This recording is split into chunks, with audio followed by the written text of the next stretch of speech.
Salut tout le monde, nous sommes le 1er mars, je reviens pour vous faire mon bilan du mois de février. Alors j'ai décidé de vous faire les livres et les films cette fois-ci, je vais voir si ça marche et si c'est vraiment trop long, bon bah je ne recommencerai pas cette expérience. Donc du coup je vais essayer d'aller un peu vite pour pas que ça dure 40 minutes. Alors je commence par les livres, donc ma première lecture du mois de février qui était déjà commencée fin janvier. C'était moi, Christiane F, 13 ans droguée prostituée aux éditions Folio, donc un témoignage dont je vous ai déjà parlé maintes et maintes fois. Voilà, je vais pas dire grand chose de plus si ce n'est que il est vraiment super et si vous ne l'avez pas encore lu, allez-y quoi. Donc c'est l'un des livres, je pense, qu'il faut avoir dans sa bibliothèque. Donc voilà, pardon, ça commence bien. Une petite relecture. Ensuite, j'ai enchaîné avec Avenue des Géants de Marc Duguin. Un roman contemporain que j'ai beaucoup aimé, même si le démarrage n'était pas forcément hyper génial au début. J'ai passé un très bon moment avec ce livre. Le seul point négatif que j'aurais à faire, ce serait au niveau du style de l'auteur, où j'ai trouvé que parfois il faisait des phrases trop courtes, trop saccadées, ça faisait un rythme assez haché au récit, et moi ça m'a rendu ma lecture un peu laborieuse à certains moments. Mais sinon je l'ai trouvé vraiment bien. Et il s'agit de la biographie romancée du serial killer Ed Kemper, qui n'a pas le même nom dans le roman. Par contre, je tiens à insister sur le fait que ce n'est pas un thriller, mais plutôt un roman contemporain, puisque l'auteur a fait le choix de plus s'intéresser à la psychologie du personnage et de s'en servir pour aborder des questions sur la société, sur la nature humaine, plutôt que pour faire un thriller avec des descriptions sanglantes de meurtres en série, etc. Je trouve que c'est plutôt pas mal de sa part de justement d'avoir fait ce choix de ne pas privilégier le spectaculaire avec des descriptions horribles, etc., mais plutôt de s'intéresser vraiment à quelque chose un peu plus profond, on va dire, à des questions de société ou à la psychologie. Donc du coup, voilà, c'est un livre qui est très intéressant, mais faut pas vous attendre à un thriller effrayant, quoi. C'est pas du tout dans ce genre-là. Voilà, après j'ai lu Le cahier d'animalier de, comment il s'appelle, Anton Fortes et Maurizio Quarello. Un artbook très très bizarre qui m'a laissé un petit peu déconcertée parfois, qui reprend donc des œuvres d'art célèbres mais mises en scène avec des animaux. Bon, c'était une lecture sympathique, mais c'est vrai que c'était parfois un peu curieux. En fait, les œuvres d'art en elles-mêmes sont sympas, mais il y a des petits textes à côté que j'ai pas toujours très bien compris. Et bon, voilà, c'était sympathique. Alors, hop. Après ça, j'ai lu Le Lion de Joseph Kessel, que je n'ai pas ici, je l'ai donné à mes parents en fait. Donc je peux pas vous le montrer, je vous invite à regarder mon livre et film si vous voulez le voir et avoir mon avis détaillé dessus. Donc là ça a été la grosse déception du mois en termes de lecture. C'est un roman que je n'ai pas vraiment apprécié car j'ai trouvé certains défauts au cours de ma lecture, notamment au niveau des personnages et parfois du style de l'auteur qui ne m'a pas tout à fait convaincue. Je trouvais qu'il y avait quelques longueurs et voilà, je me suis pas du tout attachée aux différents personnages. Et c'est surtout le dénouement qui ne m'a vraiment pas plu et qui m'a fait refermer le livre sur une mauvaise impression. Donc voilà, pas une très bonne expérience pour moi avec Le Lion de Kessel. Après j'ai lu Histoire naturelle de Jules Renard, donc un tout petit librio vraiment super sympa, très léger, très frais comme je le disais la dernière fois, ça se lit hyper vite. Voilà, je ne sais pas quoi dire d'autre, ça m'a redonné envie de lire après la déception que j'avais eue et c'était très sympa. Après j'ai enchaîné avec Le Doux Venin des Abeilles de Lisa O'Donnell aux éditions Michel Lafon. Roman contemporain que j'ai beaucoup aimé, ça se lit très vite, ça parle notamment de l'adolescence mais aussi de la société en général et de la nature humaine encore une fois. Je me suis beaucoup attachée aux personnages dont la psychologie est vraiment bien développée, on apprend vraiment à les connaître et ça les rend intéressants. Et ouais, j'ai vraiment bien aimé ce roman que j'ai trouvé très réussi, qui aborde des sujets assez difficiles mais en conservant une certaine dignité, j'ai envie de dire. Et voilà, vraiment une très belle découverte pour ce livre que je ne connaissais pas du tout avant. J'ai lu également le petit magazine Dieu et la science hors série de Science et Vie, donc qui parle de la place du divin aujourd'hui avec les avancées scientifiques qui vont souvent en contradiction avec qui sont souvent en contradiction avec les textes sacrés. Et ça aborde plein de sujets sur la science et sur Dieu en général. Donc très intéressant, voilà, ça m'a bien plu. Si vous vous intéressez au sujet, je crois qu'il est toujours en kiosque, je suis pas très sûre, mais il me semble. Enfin, moi ça fait pas très longtemps que je l'ai acheté, donc peut-être qu'il y est encore. Voilà, alors attendez que j'oublie rien. Donc ça c'était au niveau des romans magazines, et sinon au niveau des bandes dessinées, j'ai fait une très belle découverte ce mois-ci, à savoir la série Freaks Squill de Florent Maudou. Donc ça c'est le tome 2, le tome 1 est là. Voilà, donc j'ai lu les 2 premiers tomes ce mois-ci. Je remercie encore Fétiche de les avoir montrés dans ses vidéos et de m'avoir donné envie de les acheter, parce que j'ai vraiment adoré ces 2 premiers tomes. J'ai très hâte de m'acheter la suite, même si je me suis dit que j'allais réduire un petit peu mes achats parce que ça commençait à coûter cher, les bandes dessinées c'est assez cher, donc voilà. Mais ouais, j'ai vraiment adoré ces 2 premiers tomes qui sont très drôles, avec un univers assez... Enfin, où il y a pas mal de thèmes connus, déjà revus et revus, mais qui a quand même son originalité je trouve, et qui est vraiment bien développé, assez foisonnant. Et voilà, ça c'est, je pense que c'est ma plus belle découverte de ce mois-ci. Toujours au niveau des mangas, j'ai aussi lu, oui j'ai oublié un roman en fait, je vous disais c'est tout par rapport au roman, mais en fait non, bref. Donc au niveau des albums, bandes dessinées, machin, j'ai également lu le premier tome de Histoire de Tigre de Han Soo-jil.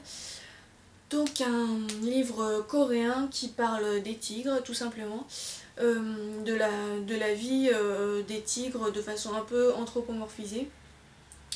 Donc un livre avec de très beaux dessins, mais je n'ai pas été spécialement emportée par l'histoire. Donc voilà, j'ai un avis un petit peu mitigé on va dire, mais j'ai quand même bien aimé, et je m'achèterai le tome 2 si je tombe dessus un jour.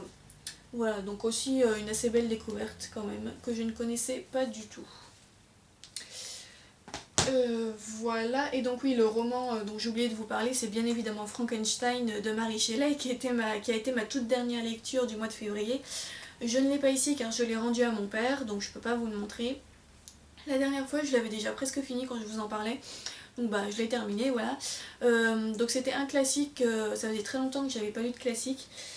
Celui-ci je l'ai bien aimé, même si c'est vrai que j'ai trouvé que c'était long quand même. Donc, moi je l'ai lu en version intégrale, et il y a pas mal de longueur, faut bien le dire quand même. Beaucoup de redites, les personnages ont tendance à beaucoup radoter sur certains sujets. Donc j'ai bien aimé, après j'étais pas mécontente de l'avoir fini au bout d'un moment. Voilà, et ce que j'ai bien aimé en fait, c'est que j'ai trouvé que l'histoire était assez touchante, c'est une histoire assez tragique en fait. Et ouais, j'ai trouvé que ça abordait des thèmes qui m'ont touchée personnellement. Et non pas que je connaisse des monstres ou des trucs comme ça, mais voilà. Et ça m'a vraiment permis de découvrir un mythe que je ne connaissais que très peu finalement, parce que Frankenstein, je savais en gros de quoi ça parlait, mais j'avais pas plus de connaissances que ça. Donc là je suis contente d'avoir lu la vraie histoire quoi, et de savoir du coup un petit peu de quoi on parle. Et voilà, c'est un livre qui me laisse sur une bonne impression, même si je l'ai trouvé assez long, et qui véhicule d'assez belles émotions, avec des personnages assez réussis, qui sont assez profonds, j'arrête pas de dire assez, oui, et qui ont à la fois une part d'ombre et une part de lumière. Voilà, c'est des personnages assez ambivalents en fait, ils sont pas tout noir tout blanc, ils ont vraiment une psychologie assez réaliste que j'ai bien appréciée. Voilà donc pour mes lectures de ce mois-ci, et concernant ce que je vais lire maintenant, donc ma première lecture du mois de mars, que je n'ai pas encore commencé, ce sera Le journal intime d'un arbre de Didier Van Coelaert chez Michel Lafon. Donc là j'ai juste lu la première page hier en fait pour voir un petit peu le style. Ça a l'air assez sympa, en tout cas le style a l'air agréable, et je pense que ça devrait se lire très vite parce que c'est écrit gros et c'est pas très long. Donc voilà, je vous en reparle dans mon prochain livre et film de la semaine. Alors maintenant on va passer rapidement au film.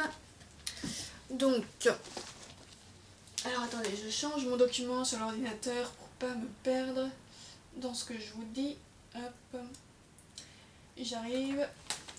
Donc ce mois-ci, j'ai regardé tout d'abord Hercule de Disney.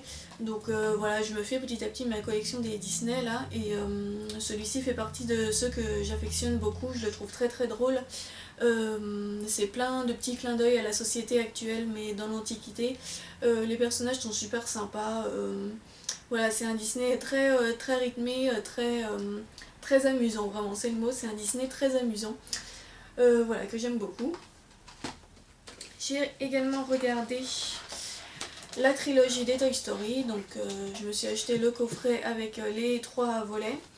Donc voilà, un Pixar, parmi les premiers Pixar que j'ai découvert, puisque je crois que le Toy Story 1 c'était le premier Pixar, je suis pas très sûre là, mais il me semble que c'est vraiment l'un des plus anciens. Et j'adore vraiment cette série. Mon préféré demeure le premier, je pense, ensuite le 3 et ensuite le 2. Le 2, je l'ai trouvé un petit peu moins...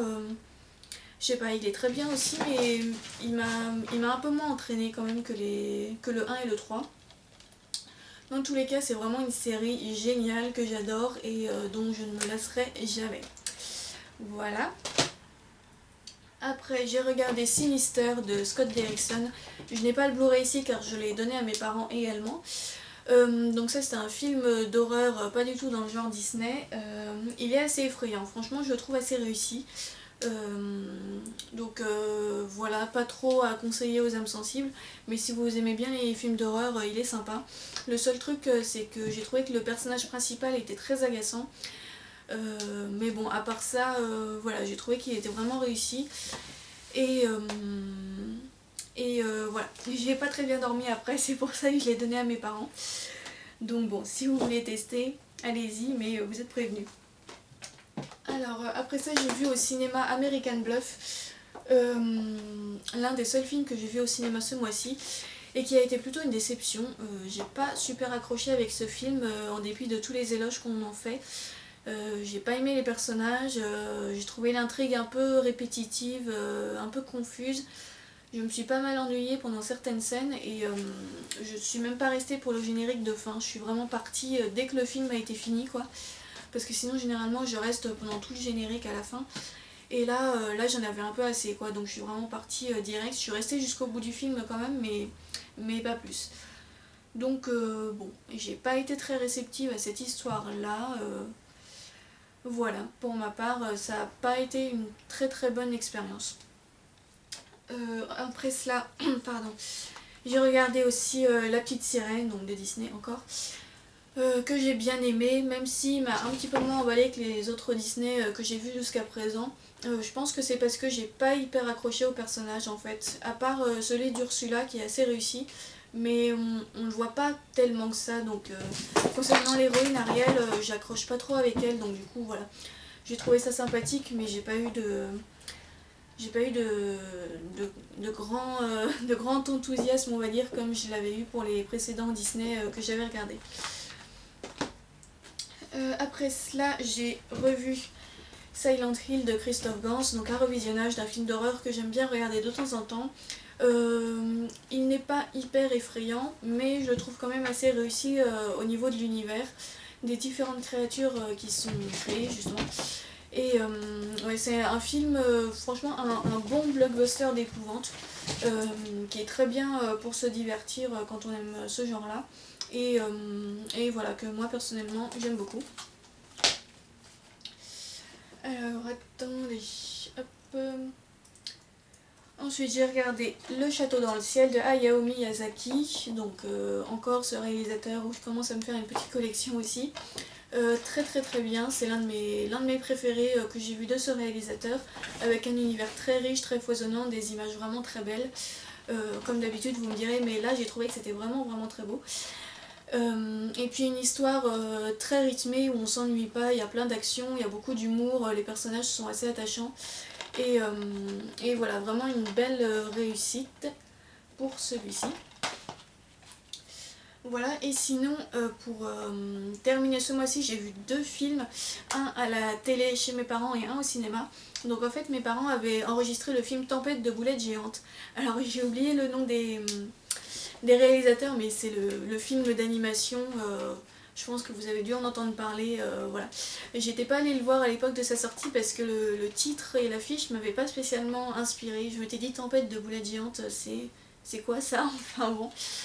Et là mes parents l'avaient, enfin ma mère l'avait enregistré à la télé et elle m'avait dit que c'était très très bien, que c'était vraiment super drôle. Donc du coup quand je suis allée chez eux, je l'ai regardé et effectivement c'est vraiment très très drôle ce film. C'est complètement délirant, c'est du grand n'importe quoi du début à la fin. Mais avec ma famille on s'est carrément hyper marré en le regardant. Franchement si vous avez envie de rigoler un bon coup je vous le conseille. Donc voilà, on a tellement adoré que du coup on est allé voir le deuxième volet qui est en ce moment au cinéma. Enfin je sais pas s'il va passer encore longtemps parce qu'il est sorti tout début février là. Et donc ce deuxième volet qui s'intitule L'île des Miam Nemo. Et je crois que je l'ai encore plus adoré que le premier, franchement. C'est toujours hyper drôle, c'est toujours hyper n'importe quoi. Et là en plus il y a un univers assez riche qui est créé avec des très belles images au niveau des couleurs, etc. Ils ont vraiment fait un beau travail pour créer le monde dans lequel évoluent les héros et il y a plein de petites références à d'autres films, donc il y a notamment Jurassic Park et Avatar. Il y en a sans doute d'autres que j'ai pas toujours capté, mais voilà, encore une fois c'est vraiment super sympa, je me suis marrée comme pas possible. D'ailleurs toute la salle de cinéma était en train de se marrer pendant ce film. Et voilà, j'ai vraiment adoré, je suis très contente d'avoir découvert cette série, j'allais dire, bon il y en a que deux, mais voilà, très contente d'avoir découvert ces films que je vous conseille vivement. Donc voilà pour donc les films que j'ai regardés ce mois-ci et je termine ce bilan avec juste, je vous montre un film que j'ai récupéré chez mes parents en fait, j'avais oublié de le prendre dans mon déménagement et je vais pas vous le montrer dans le film Chef Tour parce qu'il aurait dû faire partie de la première vidéo qui est déjà en ligne. Donc il s'agit de celui-ci, Le Renard et l'Enfant de Luc Jacquet. Il aurait dû faire partie de la deuxième vidéo, je veux dire, pardon, bref, mais elle est déjà tournée donc du coup voilà. Donc Le Renard et l'Enfant, un film que j'avais acheté par curiosité, j'avais quelques appréhensions, j'avais peur que ce soit un peu trop pour les enfants. Et en fait non, c'est vraiment bien, ça se regarde bien à l'âge adulte aussi, c'est très très beau, il y a des images qui sont magnifiques. Et voilà, c'est un film que j'aime beaucoup et donc bah, il est retourné dans ma collection après avoir été oublié pendant le déménagement. Donc voilà, c'est tout pour mon bilan de ce mois-ci. Ah non, je termine juste en vous montrant une série que mon frère m'a prêtée et que je vais essayer de regarder ce mois-ci, donc au cours du mois de mars, ou du moins de commencer à regarder. Il s'agit de la 3e saison de The Walking Dead. Voilà, donc moi j'ai les saisons 1 et 2 et mon frère a acheté la 3 donc du coup il me la prête. Voilà, une série que j'aime beaucoup. J'ai jamais lu les comics, mais en fait les comics me tentent pas vraiment. Par contre j'aime vraiment bien la série télévisée. Et ça faisait un moment que je me disais qu'il fallait que je regarde cette saison 3. Surtout que la fin de la saison 2 m'avait beaucoup intriguée. Donc voilà, je vais essayer de faire ça au cours du mois de mars. Donc voilà, cette fois c'est vraiment tout pour le bilan. Je vais essayer de vous mettre ça en ligne aujourd'hui. Normalement il n'y a pas de raison que ça rate. Et il faut aussi que je vous mettre en ligne la deuxième partie du film Chef Tour et pour la suite je vais essayer de vous montrer, de faire des vidéos un peu plus longues sinon ça va faire trop de vidéos vu que j'ai tendance à un peu parler sur chaque film donc ça prend un peu longtemps. Voilà donc bon ben à suivre et d'ici là je vous souhaite de bonnes lectures et de bons visionnages, salut.